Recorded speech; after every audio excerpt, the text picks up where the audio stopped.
Singapore two Malaysia আপনারা tour করতে পারবেন মাত্র $95, সিঙ্গাপুরি ডলার, মাত্র $95 Singapore two Malaysia. Visa apply করার জন্য পাসপোর্ট আর 1 কপি ছবি আর পারমিটের ছবি, ওয়ার্ক পারমিটের ছবি। সিঙ্গাপুর থেকে মালয়েশিয়া ঢুকছো, ইমিগ্রেশন তো অবশ্যই চেক করছে। সো ইমিগ্রেশনে কোনো প্রশ্ন করছে কিনা বা ইমিগ্রেশনে কোনো ঝামেলা ছিল কিনা? না, ইমিগ্রেশনে কোনো ঝামেলা ছিল না। জাস্ট ইমিগ্রেশনে যে ওখানে যে পাসপোর্ট দেখাইছি, তারপরে বাসের টিকিট কাটার পরে শুধু আমি মালয়েশিয়া আসার জন্য বাসের জন্য ওয়েট করবো। সাথে আমার রাখতে হইব এমডিসি একটা ফর্ম আছে, এবার পূরণ করতে হবে। এমডিসি ফর্মটা আমরা রাখতে হইব, ওটা পূরণ করতে হইব, পাসপোর্ট আর বাসের টিকিট। কোনো হোটেল বুকিং দেখতে চাইছে ইমিগ্রেশন থেকে? ওটা আমি যে সাবমিট করছি ওই ফর্মটা, ওই ফর্মটা ওরা দেখে নেয়। ফর্মটা দেখলে বুঝতে পারে যে আমি কোন হোটেল যাবো, আমি কয়দিন থাকবো। যে ওয়ার্ল্ডের 4 নাম্বার ধনী দেশ এখন সিঙ্গাপুর, আর সিঙ্গাপুরে টাকার রেটও এখন মালয়েশিয়ার থেকে অনেক বেশি। সো একটা কথাই বলবো, যারা হচ্ছে সিঙ্গাপুর থাকেন সুযোগ পেলে অবশ্যই ঘুরতে আসেন, ইন্টারন্যাশনাল ট্যুর গুলো বাড়ায়। তুই আসছ এই লেগার বেশি ভালো লাগে। আচ্ছা যাই হোক, তুই যত যা কিছু করছিস তুই করছিস। আচ্ছা যাই হোক, ঘুরাইলি মানে।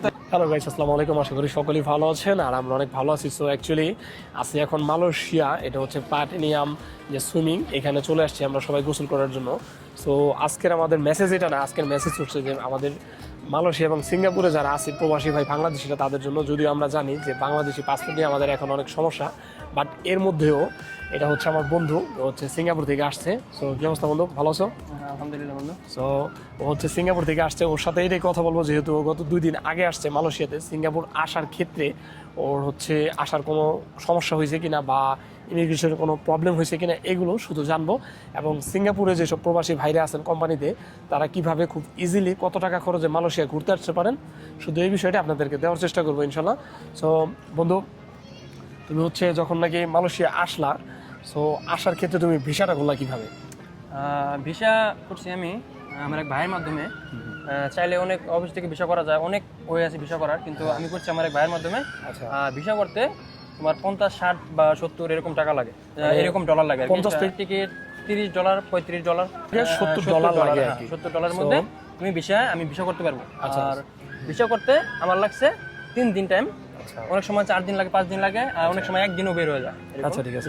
ভিসা হাতে পেয়ে যাওয়ার পরে তোমার বাসের টিকিট। আচ্ছা, তো আমি এটাকে একটু শেষ করি। যে ভিসাটা করতে ধরো তোমার কয় টাকা লাগছে টোটাল, কত ডলার? $70। আচ্ছা, তো আমরা $60 ডলি আবার। তো $60 ডললে $60 যদি আমরা বাংলা টাকা হিসাব করতে যাই 6,000 টাকা। আর যদি মালয়েশিয়ার টাকা হিসাব করি তাহলে 3, 6, 18, মানে মালয়েশিয়ার রিঙ্গিতে 180 রিঙ্গিত। যেহেতু আপনারা সিঙ্গাপুর থেকে আসবেন, তো আমরা সিঙ্গাপুর হিসাবটা করি, আপনার হচ্ছে লাগতেছে $60 গেল হচ্ছে এটা ভিসার সাবজেক্টটা। তারপর হচ্ছে তুমি আসছো কোন হইতে, বাসে না? আমি আসছি বাসে। সো বাসে আসার জন্য তোমার বাসের টিকিট কত টাকা নিছে? বাসের টিকিট $30, $35 এরকম থাকে। তো আমি $35 দিয়ে আসছি। আচ্ছা, ও হচ্ছে $35 দিচ্ছে। আর বাসের টিকিটটা আর একটু কম থাকে, কারণ হচ্ছে ও যখন আসছে তখন হলো সিঙ্গাপুরে হলিডে ছিল। হলিডের কারণে অনেকেই ঘুরতে আসছে মালয়েশিয়া, যার কারণে টিকিটের দাম বেশি। আর এটা একটু বলি, কারণ হচ্ছে ও যেদিন আসছে, ও হচ্ছে 3 দিনের সফরে আসছে। ও যেদিন আসছে তারপরের দিনই হচ্ছে আমরা ওর জন্য বাসের টিকিটটা কাটছি, এবং কাটতে গিয়ে যেটা হচ্ছে নর্মালি সবসময় 75 রিঙ্গিত থাকে মালয়েশিয়া টু সিঙ্গাপুর, এই বাসের টিকিট আমরা কাটছি হচ্ছে 110 রিঙ্গিত দিয়ে। সো তখন জিজ্ঞেস করলাম, ওনারা বলতেছে এখন হচ্ছে মালয়েশিয়া সিঙ্গাপুরে হলিডে, আর হলিডে থাকার কারণে সিঙ্গাপুর থেকে আসার এবং যাওয়ার 2টার বাসের টিকিটের দামই হচ্ছে বেশি। সো তুমি হচ্ছে বাসের টিকিট কাটছো কত টাকা দিয়ে? $35। সো $35 আর এখানে হচ্ছে $60, তো মাত্র $85 তুমি সিঙ্গাপুর। $95 আর 60 আর হচ্ছে 35, সরি $85, 60, 35, 95। হ্যাঁ, ও হচ্ছে টোটাল তাহলে $95, মানে সিঙ্গাপুরি ডলার মাত্র $95 সিঙ্গাপুর টু মালয়েশিয়া। সো তোমাকে ইমিগ্রেশনের কোনো প্রবলেম হয়েছে আসার সময়? ইমিগ্রেশনের প্রবলেম যাতে না হয় এই জন্য এমডিএসি একটা কিছু রুলস রেগুলেশন আছে। এমডিএসিতে পাসপোর্ট, তারপরে ভিসা, তারপরে পাসপোর্ট নং, ভিসা নং, তারপরে তোমার হোটেল বুকিং, কবে তুমি এখান থেকে যাবে, কবে এখান থেকে আসবা, ওইরকম কয়েকটা ইনফরমেশন দিতে হয় আর কি। আর 10-12টা ইনফরমেশন মধ্যে দিতে হয়, ওটা দিয়ে অ্যাপ্লাই করার পরে আর কোনো প্রবলেম নেই। আচ্ছা, এটা কি তোমার ইমিগ্রেশনে চায় নাকি এটা আসার আগে সবকিছু কমপ্লিট করে আসতে হয়? এটা বাসে ওঠার আগেই বা যেদিন আমি আসবো মালয়েশিয়া, ওই দিন আমি এটা কমপ্লিট করলে হবে। আচ্ছা, তো অ্যাকচুয়ালি আসলে কি অফিসিয়াল যে কাজগুলো আছে আমরা আসলে যারা কন্টিনিউ না করি তারা ভাবি হয়তো বিষয়টা অনেক বেশি এবং অনেক ঝামেলাপূর্ণ, কিন্তু আমার মনে হয় যে বিষয়টা অত ঝামেলাপূর্ণ না। তো তুমি যদি একটু বলতা যে যারা হচ্ছে যারা হচ্ছে সিঙ্গাপুরে কর্মরত আছে, তারা খুব ইজিলি কিভাবে এটা করতে পারে, একটু যারা সিঙ্গাপুরে কর্মরত আছে এবং মালয়েশিয়া আসতে চায়, শুধু তাদের জন্য যে যারা কতটা ইজি ওয়েতে তাদের জন্য সিঙ্গাপুর থেকে আসতে পারে? তারা শুধু ভিসা অ্যাপ্লাই করার জন্য একটা ওয়ে খুঁজবো, কোনো বড় ভাই বা কোনো ভিসা agent? করছে কিনা, হ্যাঁ কোনো এজেন্ট, জাস্ট ভিসা অ্যাপ্লাই একদম ইজি, ভেরি ইজি। আচ্ছা, ভিসাটা শুধু আপনার ভিসা করার জন্য অ্যাপ্লাই করার জন্য কি কি লাগে? ভিসা অ্যাপ্লাই করার জন্য পাসপোর্ট আর 1 কপি ছবি আর পারমিটের ছবি, ওয়ার্ক পারমিটের ছবি, পাসপোর্ট আর 1 কপি নিজের ছবি, পাসপোর্ট সাইজ ছবি, এই 3টা জিনিস শুধু দিলেই হয়। আচ্ছা, এটা কি হচ্ছে কোম্পানির কোনো ছাড়পত্র লাগে বা কোম্পানির কোনো লাগে, লেটার লাগে যে আমার এই ওয়ার্কটা হচ্ছে, এই ওয়ার্কারটা হচ্ছে এখন সিঙ্গাপুরের বাইরে যাবে ঘোরার জন্য, এটার জন্য কি ভিসা অ্যাপ্লাই করার জন্য কিছু লাগবে? ভিসা অ্যাপ্লাই করার জন্য কিছু লাগবে না, কিন্তু আমি যদি মালয়েশিয়া ঘুরতে আসি এটা অবশ্যই আমার কোম্পানির আমার জানাইতে হইব। অন্য কোম্পানিতে জানা বা না জানা, অন্য কোম্পানির বিভিন্ন অন্যরকম রুলস থাকতে পারে, আচ্ছা আচ্ছা। কিন্তু আমার কোম্পানিতে আমার জানাইতে হয়। কোম্পানি যদি আমারে সুযোগ দেয় তাহলে আমি আসতে পারবো। ও আচ্ছা, ঠিক আছে। তো গেল ভিসা করার বিষয়টা, মানে ভিসাটা যদি অ্যাকচুয়ালি আপনারা করতে চান, শুধু আপনাদের পাসপোর্ট অ্যান্ড দেন ভিসার যে পেপারটা আছে ওইটা, আর হচ্ছে আপনার একটা পাসপোর্ট সাইজের ছবি, এগুলো হচ্ছে যে কোনো একটা এজেন্টের মাধ্যমে দিলে, একটা এজেন্সিতে দিলে আপনারা হচ্ছে ভিসাটা করতে পারতেছেন। তো ভিসাটা এক্সাম্পল কমপ্লিট হয়ে গেল, তারপর হচ্ছে বাসের টিকিটটা কাটলাম। সো বাসের টিকিট কাটার পরে কি কাজ? বাসের টিকিট কাটার পরে শুধু আমি মালয়েশিয়া আসার জন্য বাসের জন্য ওয়েট করবো। সাথে আমার রাখতে হইব এমডিএসি একটা ফর্ম আছে, এবার পূরণ করতে হয়, এমডিএসি ফর্মটা আমরা রাখতে হইব, ওটা পূরণ করতে হইব, পাসপোর্ট আর বাসের টিকিট, আচ্ছা ঠিক আছে। আর কিছু না। আর ইমিগ্রেশন যখন নাকি তোমরা সিঙ্গাপুর থেকে মালয়েশিয়া ঢুকছো, ইমিগ্রেশন তো অবশ্যই চেক করছে।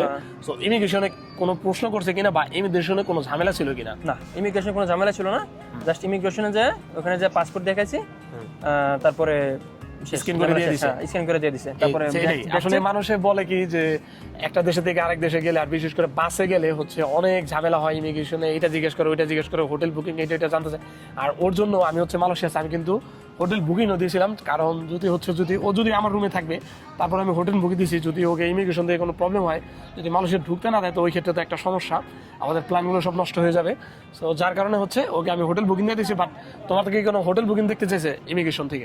ওটা আমি যে সাবমিট করছি ওই ফর্মটা, ওই ফর্মটা ওরা দেখে নেয়। ফর্মটা দেখলে বুঝতে পারে যে আমি কোন হোটেল যাবো, আমি কয়দিন থাকুম, আমি কি করুম, এটা ওই ইনফরমেশন ওদের ভিতরে দেওয়া থাকে, যার কারণে ওরা এক্সট্রা ভাবে আমার মানে জিজ্ঞেস করে বা কোনো জিজ্ঞেস করে না। মানে এক কথায় যদি সিঙ্গাপুর থেকে কেউ মালয়েশিয়া ঢুকতে চায়, তাহলে তার হোটেল বুকিং থাকলে হবে, না থাকলে হবে? থাকলে হবে, না থাকলে হবে, কিন্তু ইনফরমেশনের ভিতরে একটা যে কোনো মালয়েশিয়ার একটা হোটেলের নাম, যে আমি কি কুয়ালালামপুর আসবো, যে কোনো একটা হোটেলের নাম আমাকে একটু অ্যাড করে দিলে হইব, কুয়ালালামপুর সার্চ দিয়ে যাবে। যে কোনো একটা ফ্রেন্ডের অ্যাকচুয়ালি কি আসলে যে বিষয়টা, যারা হচ্ছে সিঙ্গাপুর কর্মরত, যারা সিঙ্গাপুর থাকে, আমার মনে হয় না তারা কখনো মালয়েশিয়া কাজের জন্য আসে। সো সিঙ্গাপুর এখান থেকে অনেক উন্নত কান্ট্রি, আমরা সকলেই জানি। আমি গত কিছুদিন আগে একটা নিউজ দেখছিলাম যে ওয়ার্ল্ডের 4 নাম্বার ধনী দেশ এখন সিঙ্গাপুর, আর সিঙ্গাপুরে টাকার রেটও এখন মালয়েশিয়ার থেকে অনেক বেশি। সো যার কারণে সিঙ্গাপুর থেকে যারা মালয়েশিয়া আসে, মোটামুটি ঘোরার জন্য আসে, তাদের এটা কনফিডেন্স আছে। আর মালয়েশিয়া থেকে যারা সিঙ্গাপুর যায়, তারাও ঘোরার জন্য যায়, এটাও কনফিডেন্স আছে তাদের। তার কারণ হচ্ছে যে ওনারা এখানকার মানুষ এখানে যে কাজ করতে পারবে না, এটা হচ্ছে সমস্যা। আর ওইখানকার মানুষ এখানে এসে কাজ করবে না, কারণ তাদের চাইলেও পারবে না বা তাদের বেতনে পোষাবে না। সো যাই হোক, তো সিঙ্গাপুর থেকে যারা হচ্ছে মালয়েশিয়া আসতে চায়, তো তাদের ক্ষেত্রে তুমি কি বলো বন্ধু? বিষয়টা ইজি এবং তারা আসতে very easy, very easy.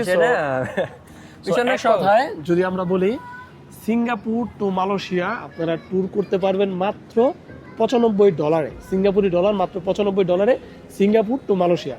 So একটা কথাই বলবো, যারা হচ্ছে সিঙ্গাপুর থাকেন, সুযোগ পেলে অবশ্যই ঘুরতে আসেন, ইন্টারন্যাশনাল ট্যুরগুলো বাড়ান, আর ঘুরলে মন ভালো থাকে, কাজের জন্য আবার শরীরের ভিতরে অনুভূতি শক্তি তৈরি হয়। সো বন্ধু, তোমার মালয়েশিয়া ঘুরে কেমন লাগলো? অনেক ভালো লাগলো বন্ধু। আর আমি দুঃখিত তোমাকে হচ্ছে তুই আসছস এই লেগার বেশি ভালো লাগলো। আচ্ছা যাই হোক, তুই যত যা কিছু করছিস তুই করছস। আচ্ছা যাই হোক, ঘুরাইলি মানে তোর ধন্যবাদ দিয়ে আর কি করব। আচ্ছা আলহামদুলিল্লাহ, হচ্ছে আমার কলেজ ফ্রেন্ড, একসাথে আমরা ইন্টার পরীক্ষা দিয়েছি। আর কি বলবো, আসলে ও তেমন একটা প্ল্যান নিয়ে আসেনি, আমাকে হঠাৎ করে ফোন দিয়ে বলছে আমি কালকে আসতেছি। যদি আগে থাকতে প্ল্যান নিয়ে আসতো, অবশ্যই আমি অনেক ভালো কিছু করার চেষ্টা করতাম। তারপরও এখন দুঃখের বিষয় যেটা, ওকে আমি হচ্ছে কুয়ালালামপুরের বাইরে নিয়ে যেতে পারিনি, কারণ কুয়ালালামপুরের বাইরে যেদিনই একটা ট্যুরে যাবো, পাক্কা একদিন দরকার যাওয়া এবং আসার জন্য। সো ওই সময়টা আমাদের হাতে ছিল না। বাট কুয়ালালামপুরের মতো ছোটোখাটো যে জিনিসগুলো আছে, সবগুলো মোটামুটি আমাদের ঘোরা হয়েছে।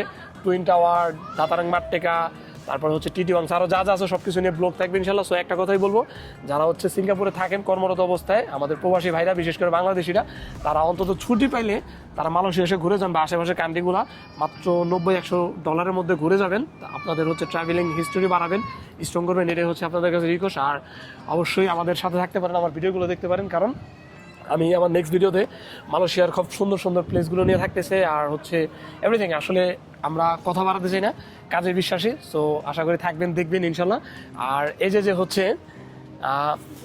রাতুল, ও হচ্ছে আমার খুব কাছের একটা বন্ধু, ভাই ব্রাদার। তো আসলে ও খুব ভালো মনের একটা মানুষ। ও হচ্ছে আমাদের সাথেই ছিল পুরো ট্যুর জুড়ে, যদি রাত এখন আমাদের ক্যামেরার মধ্যে ছিল ও।